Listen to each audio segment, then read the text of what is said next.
es momento de, bueno, analizar qué es lo que pasó y qué es lo que puede llegar a pasar, cuáles son los escenarios que dejaron las elecciones de medio término con el triunfo del oficialismo, de la Libertad Avanza. Para eso estamos en comunicación con el consultor político y director asociado de Proyección Consultores, Santiago Giorgetta. Santiago, ¿cómo estás? Muy buenos días. ¿Qué tal? Buenos días, ¿cómo están? Todo bien, de este lado. Muchas gracias por estos minutos acá en el Mirador, esta charla, esta idea de ver en qué escenario estamos parados, dónde estamos parados después del 26 de octubre. Por eso queríamos conversar con vos. Bueno, a ver, la primera pregunta obligada es, primero, Sí. si a vos también te pareció sorpresivo el resultado y qué factores crees que jugaron a la hora de que la gente votó el domingo.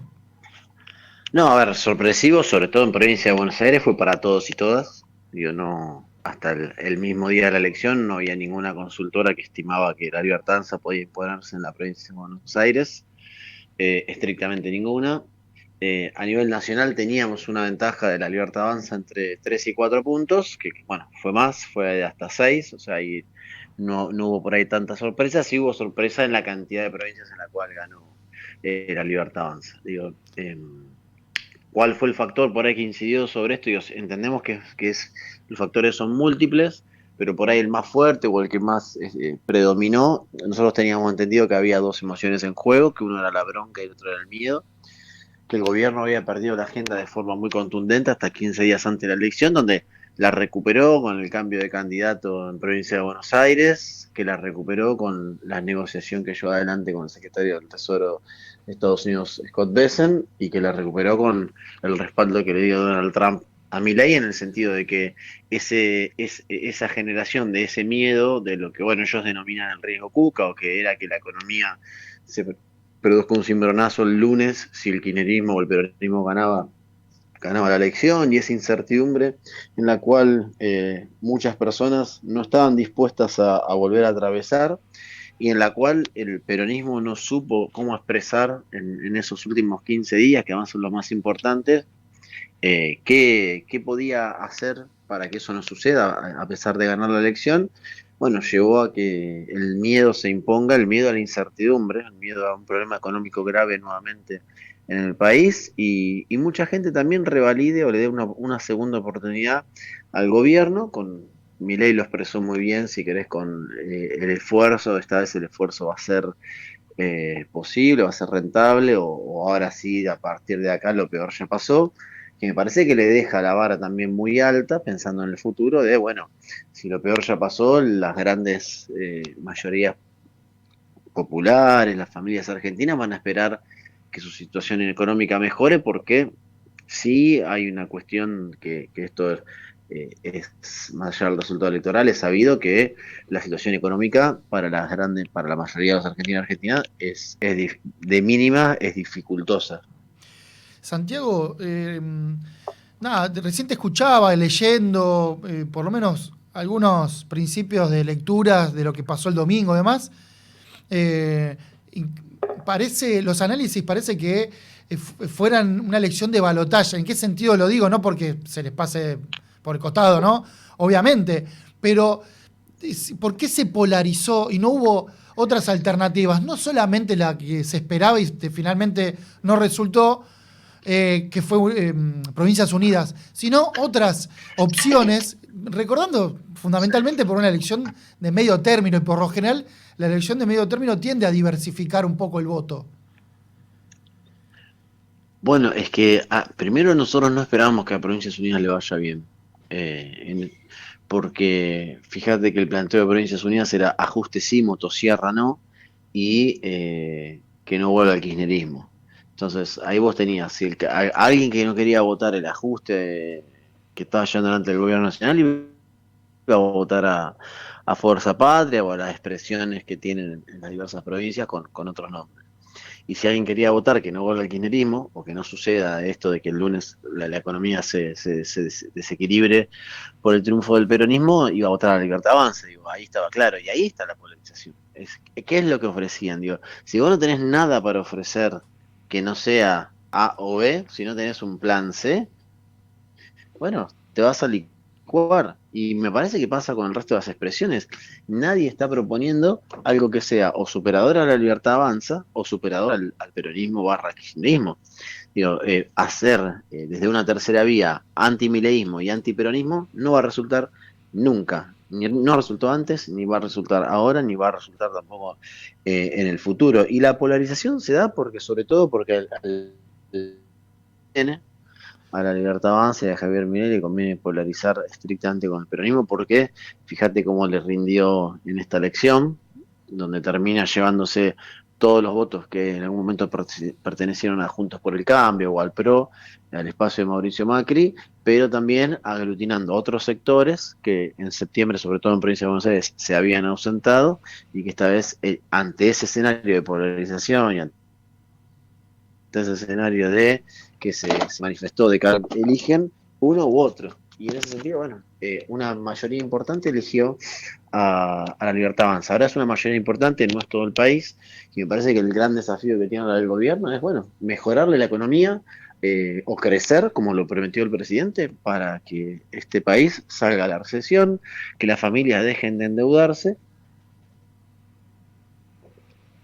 Ahí, Santiago, me parece que te estamos perdiendo. Puede ser, no sé si te estás moviendo. Hola, hola, No, Santiago, yo estoy. ¿me escuchás? Yo escucho bien. Ah, Sí, te yo escucho bien. perdimos 2, 3 segundos. Ahí estabas hablando de las familias, y la deuda de las familias. Claro que el gobierno a partir de ahora, digo, si bien lo elige una mayoría, no es una mayoría contundente Sí. como fue en el balotaje. Digo, fíjate que el balotaje hoy perdió bastantes votos, sacó menos votos, menos nominalmente que Juntos por el Cambio en el 2017, o sea, hay una merma ahí, pero tiene sí la responsabilidad del gobierno de que las familias dejen de endeudarse, puedan desendeudarse, haya un crecimiento económico, se salga de la recesión y se reactive el consumo. Ese es el desafío que tiene el gobierno de acá a los próximos 2 años para tratar de enderezar que el plan económico fracasó estrepitosamente y por eso tuvo que salir al rescate el Tesoro de los Estados Unidos.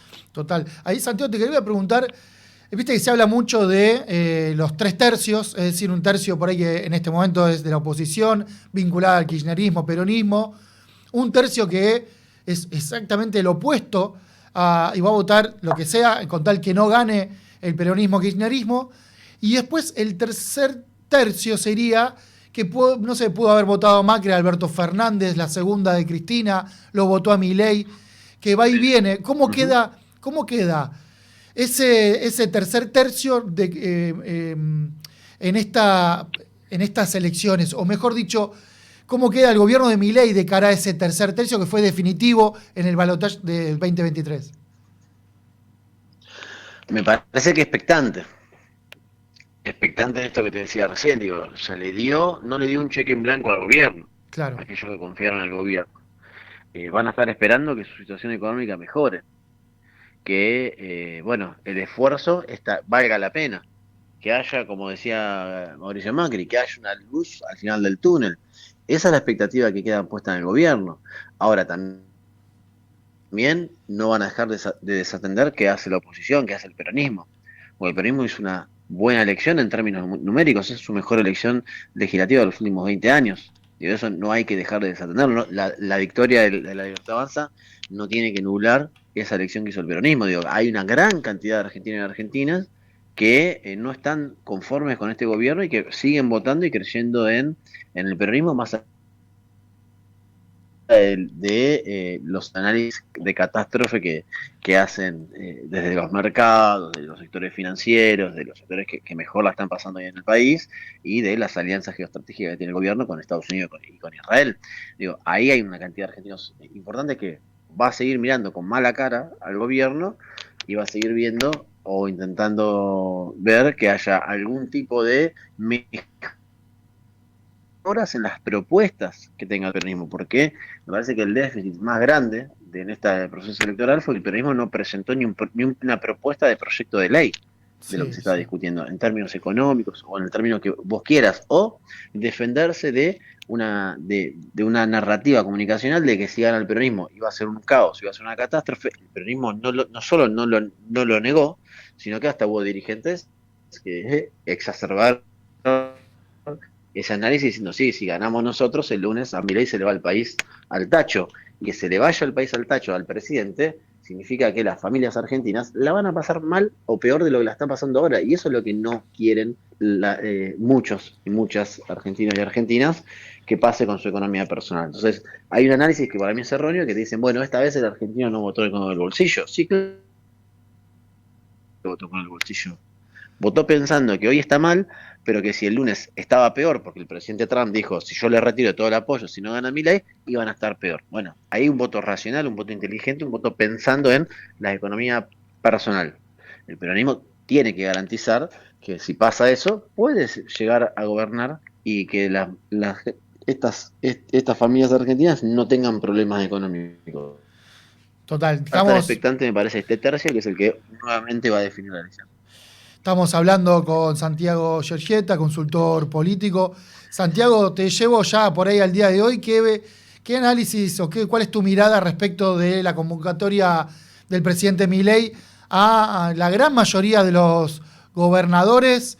¿Qué ves ahí con esta palabra que empieza a aparecer un poco más en la agenda, que es gobernabilidad, que sonó también en las reuniones que tuvo el gobierno argentino con el gobierno de Estados Unidos, que le pedía Trump a Milei, che, para el apoyo necesitas gobernabilidad para sacar, no sé, por ejemplo, leyes en el Congreso?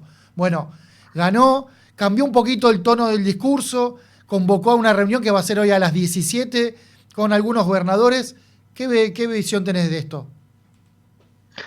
No, un dilema que Donald Trump supo, eh, si querés, ponerlo un poco más manso en ese sentido, pues Milei había dinamitado todos los acuerdos que habían logrado sus ministros con los gobernadores, y eso había sido, que, como se dice en el tenis, un error no forzado por parte del presidente, y que la exigencia de los Estados Unidos para toda esta cantidad de dinero que está entregando a cambio de